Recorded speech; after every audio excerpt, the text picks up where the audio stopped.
So in Manila, that media situation had been mostly Bible correspondence related to Christian radio programs, and this had developed out to be in 5 of the main languages of the Philippines: Tagalog, Cebuano, Ilocano, Ilonggo, different languages, and there was a strong radio system on the islands, Bomba Radio, the main radio stations, and the programs were excellent. They were very good. They were well written by our staff and by missionary ministers there, and the stories many times were taken from letters people wrote in. We would take their life stories and make them into radio dramas, and then those we would always have a Christian counselor at the end to give counseling about how this happened, what the impact was. So these radio programs were reality shows, really. Most of them were from letters, people who wrote in about the problems they had, situations they had. Like people were always getting swindled out of their money because people would come in and give them some line that they were a policeman or they were a city executive or whatever, and claim that their land had been taken, or they would buy them from them and then never pay them, or they would convince them their land. Anyway, all the things about land, finances, all these kind of swindles. Then there were all these other scenarios where people were being robbed or people were being abused. And so we listened to the stories people told us and created dramas that followed those lines extensively, with the idea that we would get counseling from pastors and from lay Christians and from counselors, and then we would have a response to what they could do, even to who they could go to and connect them with Christian persons to help them.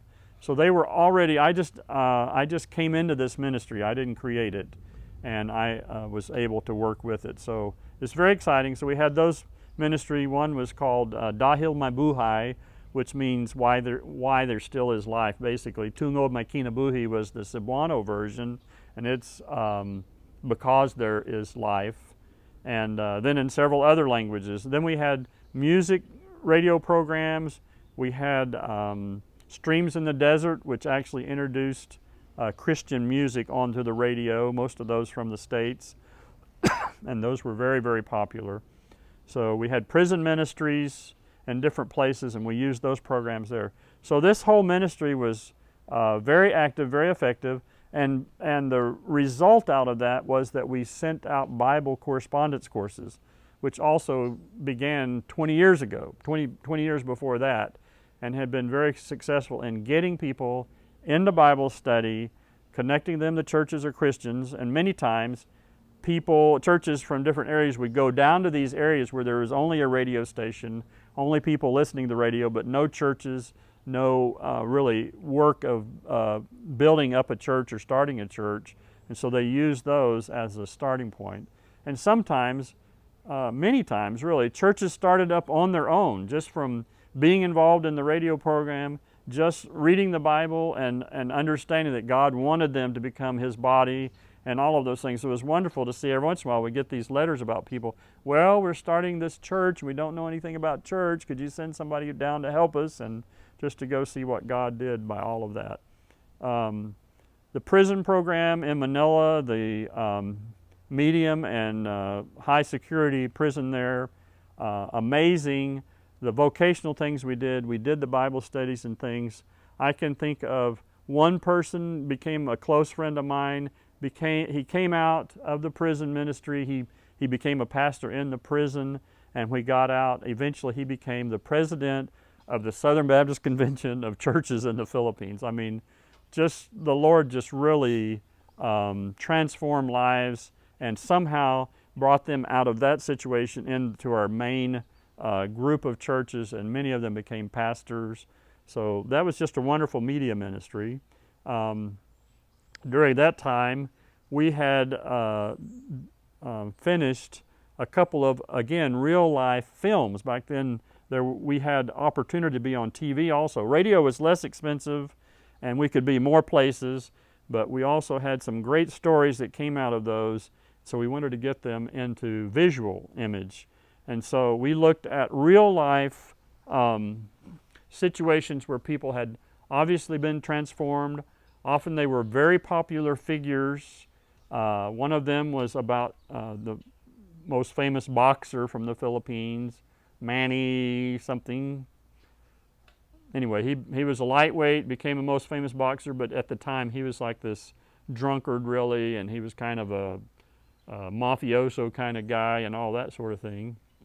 So we did the life of Manny, and people were attracted to that because boxing and sports in the Philippines the people are crazy for it, like everywhere, and boxing was a big thing. So that became a film that was used within churches. It got shown on TV on holidays, especially during the Easter holidays, the days before Easter. People would go home to their families. So if they were from Cebu but they were living elsewhere in the Philippines, they'd go spend those days there to celebrate. And so these movies were showing over and over again on TV. We had a movie about Commander King, who was this communist commander down in Mindanao, very famous all over the Philippines, always on the front pages all over the Philippines, because he was bulletproof. He would go out and be in the front of the fight, like skirmishes, and when the Philippine Army was coming, they were the NPA, he would be out there just out in front of everything, no matter what was happening. He was bulletproof. They said he never got shot. People around here dying all over everywhere, but he was protected somehow. So they had it like this kind of magic. But Commander King was eventually captured, and he ended up in prison. But during that time in prison, a missionary going to the prison had a ministry there down in Mindanao, like a terrible situation in prison like you can imagine. And Commander King became saved, and he became a very famous pastor. We weren't quick to tell his story because you don't want to put something out there about this conversion and then find out, 5 years from now or whatever, he's going to go back to doing something, or he's going to be dishonest or immoral or whatever. But he stayed true, definitely. There was a great story that we found out about the twin sons living in Tondo, Manila, one of the roughest areas of Manila, poorest areas of Manila. One of the sons became a gangster, became a famous gangster. Drugs, human trafficking, all these kinds of things. The other became a pastor there in Tondo and started a church and pastored a church. Well, one Christmas, the gangster came home. He sneaked in. He wanted to be home for Christmas, but the pastor went out. I'm sorry, I'm getting it backwards. Okay. So these two brothers were just the opposite. One was a simple pastor. The other was a gangster. And one Christmas, they were home together. The pastor stayed in the house, and the gangster went out for that evening. And these rival gangsters came in and killed the pastor, thinking they had killed the other brother. So here you have this terrible thing that this good Christian man who has the great reputation, who has been successful in ministry, is killed because of, again, this immoral brother. Well, over a period of months after that, church members, family members ministered to this other brother. He decided that God was calling him to take up the ministry, and he eventually became the pastor of that Tondo church. And this was a well-known story, but to see it as a movie where everyone could see it and know, more of the storyline, with a great real testimony by this person at the end of the movie. So those things were very effective in attracting new people to the idea of what it means to be called by God to salvation, to have a repentance and life-changing story unfold, and how then the Lord uses that. And other stories. So there were, I think, four movies and a fifth movie later on.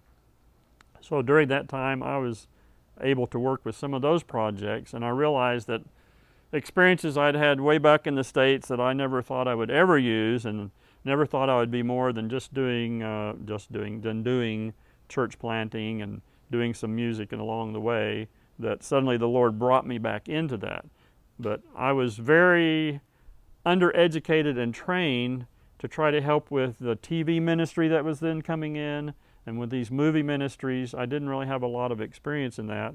So really at just the right time, CBN, the local Christian broadcasting network on TV, Christian network, brought in an expert from the States who became a close friend of mine, and he did like from A to Z of just everything to do with broadcast, lighting, film, writing scripts, producing, all of the things that it takes to go from A to Z to put together a TV broadcast that can be effective and communicate and, you know, good storylines and all these things. So the way that happened was we actually each were trained to do each part of what it took to do one of these productions, and then by the end we were allowed to do a few productions. We wrote our own scripts and had those edited and things, and we were put those together and film them. And for me, I remember everybody, we were supposed to do one, I think I did 3 shorter ones, and so I got the great experience of seeing those produced. I mean, in some of the videos, you know, you would be the gaffer, or one of you might be the cameraman, or you might be the script person and or you might be acting in it or whatever, but the experience for all of us was very important to just moving Christian broadcast in Asia and especially in the Philippines forward in a giant leap. And so that was really maybe the foundation of me actually becoming and actually being able to do media in an effective way for my time in the Philippines.